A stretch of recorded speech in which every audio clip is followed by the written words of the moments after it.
নিরাপত্তা বিষয়ক ভারতীয় প্রতিনিধি দলও বাংলাদেশ সফর করেছেন।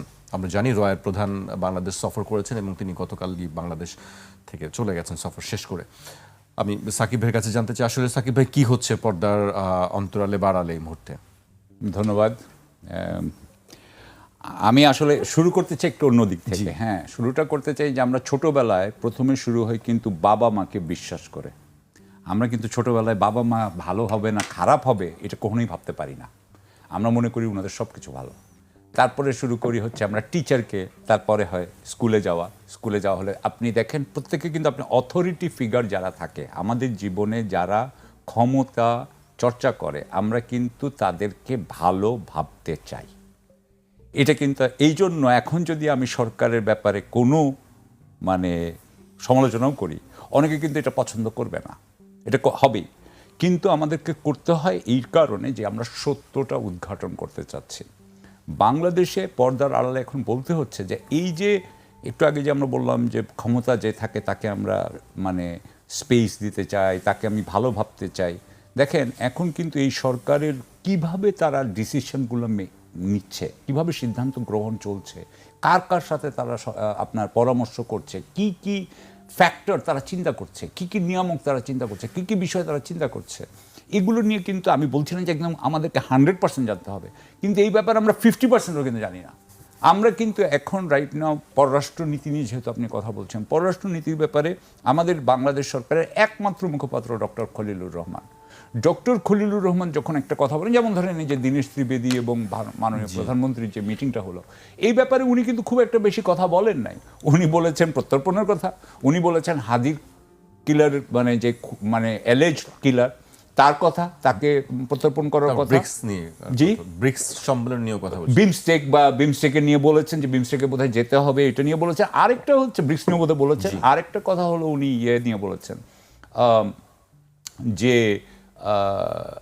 উনারা একটা পরিসর বৃদ্ধি করতে চাচ্ছেন বা এরকম একটা কোনো কথা বলেছেন। উনি কিন্তু খুব একটা বেশি এখানে কথা বলেন নাই, এবং উনি বলেছেন যে প্রধানমন্ত্রী চাচ্ছেন, বাংলাদেশের প্রধানমন্ত্রী চাচ্ছেন যে যাতে ভারত বাংলাদেশকে একটা পরিসর দেয়, একটা স্পেস দেয়, যাতে বাংলাদেশ তার সাথে সম্পর্কটা আস্তে আস্তে উন্নত করে নিতে পারে।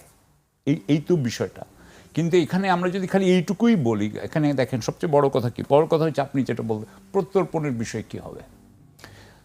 আমি যেটুকু বুঝি যে আপনি এখানে দেখেন যে একভাবে যখন বলছেন, খলিলুর রহমান সাহেব বলছেন যে উনারা নিতে চাচ্ছেন, ঠিক একই সময় দেখেন আরেকটা জিনিস দেখেন, এটার সাথে মিলে কিনা বলেন। দীনেশ ত্রিবেদী সাহেবকে যখন ওনারা অ্যাপয়েন্ট করলেন, ওনারা করলেন মন্ত্রী পর্যায়ের একজন ব্যক্তিকে, যেটা আপনার অনুষ্ঠানে আমরা বলেছি যে এটা একটা অত্যন্ত গুরুত্ব যে ভারত দিচ্ছে বাংলাদেশকে, সেটা কিন্তু এটাতে বোঝা যায়। সেই ত্রিবেদী সাহেবকে উনি 1 মাস 5 দিন বসিয়ে রেখেছেন পররাষ্ট্রমন্ত্রী। বলা যাবে না যে 1 মাস 5 দিন ধরেই কি উনি দেশের বাইরে ছিলেন, যে উনি হতে পারে না। তার মাঝখানে এসে উনি বসিয়ে রেখেছেন। তারপরে সার্জিও গোর আসলো, সার্জিও গোরের সাথে ওনার কিছু একটা কথা হলো, যেই প্রেস কনফারেন্সে ওনাকে খুবই ইরিটেবল দেখা গেল। হ্যাঁ, তার খুব একটা ভালো যায় নাই মিটিংটা। তারপরে কি করলেন, উনি যায় দীনেশ ত্রিবেদীর সাথে দেখা করলেন, তার 2-3 দিন পরে, কয়েকদিন পরেই এখন প্রধানমন্ত্রীর সাথে দেখা হচ্ছে। সো যদি আপনি মনে করেন যে বাংলাদেশ সরকার সুসম্পর্ক করতে চায়, এই যে ডক্টর খলিলুর রহমানের যে কথা, তাহলে দীনেশ ত্রিবেদীকে এতদিন বসে রেখেছে কেন? It doesn't go accordingly. আমি যেটুকু এখন স্পেকুলেট করছি, আমি যেটা ধারণা করছি যে সমস্যাটা হচ্ছে, নাম্বার 1 সমস্যা, ভারত চাচ্ছে শেখ হাসিনা বাংলাদেশে ফেরত আসতে পারেন, যাতে উনি রাজনীতি না করলেও এক ধরনের ক্ষমতা বলয় যাতে উনার চারিদিকে আস্তে আস্তে তৈরি হতে পারে। এটা হচ্ছে গিয়ে ভারতের বলছেন যে ভারত এটি চাচ্ছে, ভারত এটা চাচ্ছে। ভারত তো শেখ হাসিনাকে গিলতে পারছে না। হ্যাঁ বলেন, তাহলে তাকে কিভাবে প্রত্যর্পণ করবে ভারত? এইখানেই প্রত্যর্পণের ব্যাপারই তো। এমনিতে যদি স্বাভাবিক প্রত্যর্পণ হইতো তাহলে তো উনাকে প্লেনে করে আনা হবে, এনে উনাকে এয়ারপোর্ট থেকে উনাকে কোর্টে জেলে নিয়ে যাওয়া হবে বা কোর্টে নিয়ে যাবে, পুলিশ নিয়ে যাবে। কারণ ওনার বিরুদ্ধে ইতিমধ্যেই আপনার দণ্ডাদেশ হয়ে গেছে, ফাঁসির আদেশ হয়ে গেছে, মৃত্যুদণ্ড। তাহলে এখন উনাকে হয়তো নিয়ে যাবে, নিয়ে যাওয়ার পরে কোর্টের সামনে হাজির করবে, কোর্ট তখন উনাকে হয়তো জেলে পাঠাবে। সেটা কোনটা জেল হবে সেটা জেল কর্তৃপক্ষ ঠিক করবে। এই অনেক কিছু আছে, কিন্তু আমার যেটুকু মনে হয় যে ভারত এটা চায় না। ভারত এইটুকু বলতে চাচ্ছে যে আনুষ্ঠানিকতার মধ্যে উনাকে রেখে, যতটুকু পারা যায় রেখে, উনাকে আবার ক্ষমতা বলয় তৈরি করতে দিতে হবে। আওয়ামী লীগের একটা রাজনীতি এখানে হইতে হবে। আমি মনে করি বিএনপি যেটা চাচ্ছে এর উল্টো দিকে, বিএনপি চাচ্ছে যে আওয়ামী লীগের রাজনীতি যাতে এখানে না হয়। তার দুটো সমস্যা হচ্ছে, এক হচ্ছে যে তার সাথে অন্যরা যারা ছিল জামাত এবং এনসিপি তারা চায় না এখানে যদি আওয়ামী লীগের ইয়ে হয়, এখানে একটা বিরাট অস্থিতিশীলতা তৈরি হতে পারে। দ্বিতীয়ত হচ্ছে যে আওয়ামী লীগ যদি না করতে পারে আপনার রাজনীতি, তাহলে আওয়ামী লীগের ভোটাররা তো বিএনপিকেই ভোট দিবে। সুতরাং বিএনপির জন্য ওইটাও ভালো। সুতরাং বিএনপি আমার মনে হয় যেটা চাচ্ছে সেটা হচ্ছে, দেখেন বিএনপি কিন্তু ভারত সরকারের সাথে বাণিজ্যিক বিষয় কিন্তু আপনার কাছে কেন মনে হচ্ছে যে আওয়ামী লীগের ভোটাররা বিএনপিকে ভোট দিবে? এখন পর্যন্ত তো তাই বলা হচ্ছে, আমরা গত নির্বাচনে সেটি দেখেছি, বলা হচ্ছে, সেই হিসাবে বলছি আমি। আরেকটা জিনিস দেখেন আদানির সাথে বলেন বা অন্যান্য ব্যবসার ব্যাপারে বলেন, বিএনপি কিন্তু সেই ব্যবসায়িক অংশটা কিন্তু ঠিক মতো চালিয়ে যাচ্ছে।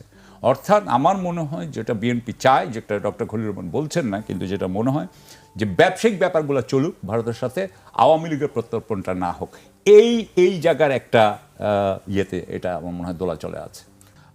রয়ের প্রধানের যে আলোচনাটা, মানে তার সফর নিয়ে, যেটা নিয়ে খুব বেশি আলোচনা হয়নি। আমরা হঠাৎ করে দেখলাম যে তিনি সফর করেছেন এবং চলেও গেছেন। আপনার কাছে কি মনে হয় হঠাৎ এই সময় তার এই সফরটা কি কারণে? প্রথম কথা হচ্ছে যে বাংলাদেশ ভারত সম্পর্ক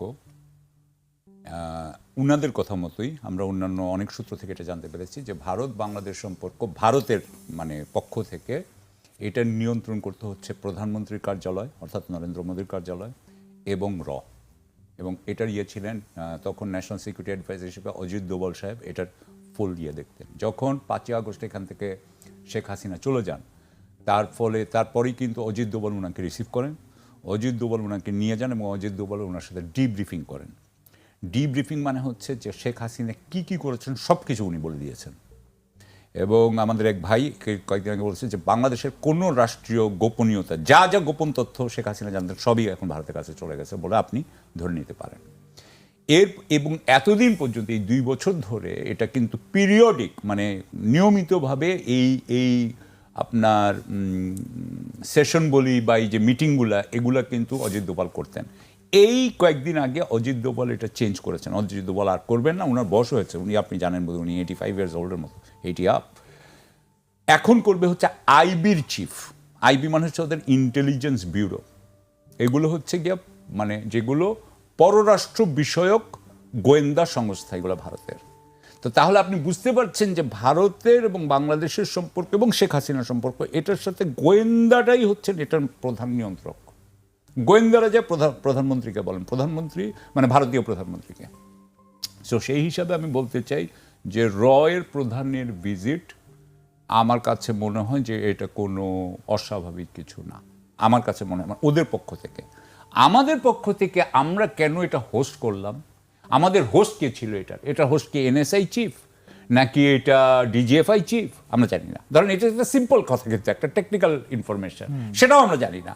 উনি কেন আসছেন, কি সাধারণত একটা ইন্টেলিজেন্স চিফ আর একটা ইন্টেলিজেন্স চিফের সাথে আসে যখন ইন্টেলিজেন্স কোঅপারেশন থাকে কিন্তু বাংলাদেশের সাথে ভারতের কোঅপারেশনের ফ্রেমওয়ার্ক কি সেটাও আমরা জানি না। তাহলে কেন এই ইয়েগুলো হবে আমরা এই স্ট্রাকচারটা বুঝতে পারছি না। যেমন ধরেন এক একটা দেশ আরেকটা দেশের পররাষ্ট্র সচিবরা অ্যানুয়াল কনসালটেশন করেন, সেটা একটা কাঠামো আছে, সেখানে কি হয় আমরা বুঝি, এখানে তো আমি বুঝতে পারছি না। সুতরাং আমার কাছে এই জিনিসটাও মনে হয় যে ওই যে আমার ভাই বলতেছেন যে রুবেল বলতেছে যে এটা এই ঢাকঢাক গুড়গুড়, ঠিক তাই। এবং আমি এখানে একটা কথা বলতে চাই, সেটা হচ্ছে যে আমার কাছে খুব ইন্টারেস্টিং লাগে যেটা আমার কিন্তু মনে হচ্ছে যে তারেক রহমান সাহেবকে এই একটু আগে রুবেল বলেছে, আমার ভাই রুবেল বলেছে যে এই যে জনবিচ্ছিন্নতা এটা কিন্তু আসতেছে, সেটা হচ্ছে যে এখানে একটা অ্যাপারেটাস আছে। অ্যাপারেটাস এটা একটা বাংলা কি হবে অ্যাপারেটাস, একটা যন্ত্রের মতো। এই যন্ত্রের যারা কুশীলব তারা তারেক রহমান সাহেবকে জনগণের সামনে আসতে দিচ্ছে না বলে আমি মনে করি। জনগণের সামনে আসলে উনি একটা প্রিপেয়ার্ড স্পিচ দিচ্ছেন, উনার সত্যিকার কথা, মনের কথা, আড্ডা মেরেই কথা, সেটা কিন্তু আমরা পাচ্ছি না।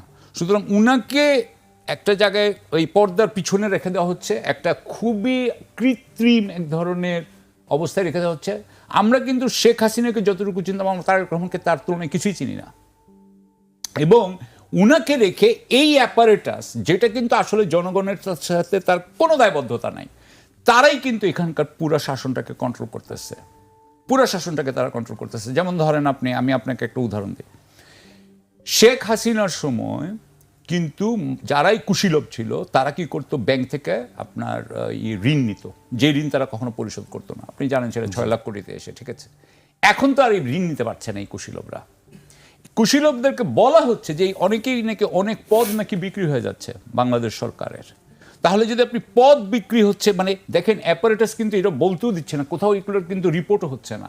কিন্তু আমি যখন দু একজনকে জিজ্ঞাসা করি, ধরেন প্রাইভেটলি টক শোতে বিভিন্ন জনে বলেন এই কথাগুলো, এবং আমরা যখন একজন ধরেন রাজনৈতিক নেতার সাথে জিজ্ঞাসা করি যে আপনি কি এরকম কোনো খবর পেয়েছেন, উনি তো নিজেরাই বলেন যে একটা বড় বড় ফিগারের কথা বলেন, একটা অ্যামাউন্টের কথা বলেন, আইজি বা আমি পজিশনও বলতে চাই না, এক একটা পজিশনে এক একটা হিউজ অ্যামাউন্ট বলেন।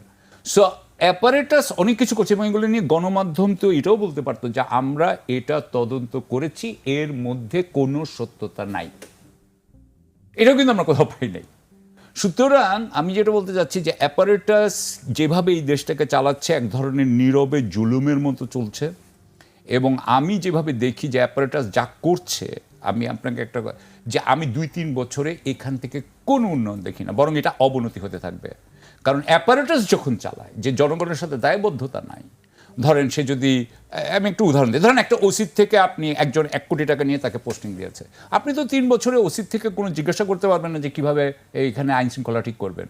কারণ ওসি বলবে যে আমি আপনাকে 1 কোটি টাকা দিচ্ছি, আমার 1 কোটি টাকা উঠাইতে হবে, আগামী পোস্টিংয়ের জন্য আমার আরও 1 কোটি টাকা লাগবে, হয়তো আরও 2 কোটি টাকা লাগবে, কথার কথা বললাম, রাইট। সো আমি 3 কোটি টাকা আগে উঠাবো, 3 কোটি টাকা আমি উঠাবো কীভাবে, আপনার ইয়েতে আগেও বলেছি যে অপরাধী অর্গানাইজ ক্রাইম, তাকে ক্রাইম করতে দিব। সো অর্গানাইজ ক্রাইমকে ক্রাইম করতে দিব, অর্গানাইজ ক্রাইম আমাকে টাকা দিবে। এবং এই সময় যদি বলে যে না না আমাদের একটু দেখাইতে হবে, তখন কি দেখানো যাবে, অভিযান হবে। অভিযান হয়ে 2 দিন ধরে অভিযান হবে, কতগুলো ছিন্নমূল কাউকে ধরবে, কোনোদিন অর্গানাইজ ক্রাইমের আপনি বসকে ধরতে পারবেন না, ধরবে না, তাদেরকে ধরে তারপর ছেড়ে দিবে। সো আমি এখন দেখতে পাচ্ছি আগামী 3 বছরে আপনার কোনো আইন শৃঙ্খলার উন্নতি হবে না। আপনি এটাও দেখেছেন, আমি জাস্ট এটা বলে শেষ করছি। তাহলে আমরা কেন এই অ্যাপারেটাসকে মেনে নিচ্ছি, এটাই প্রশ্ন আমি রাখলাম।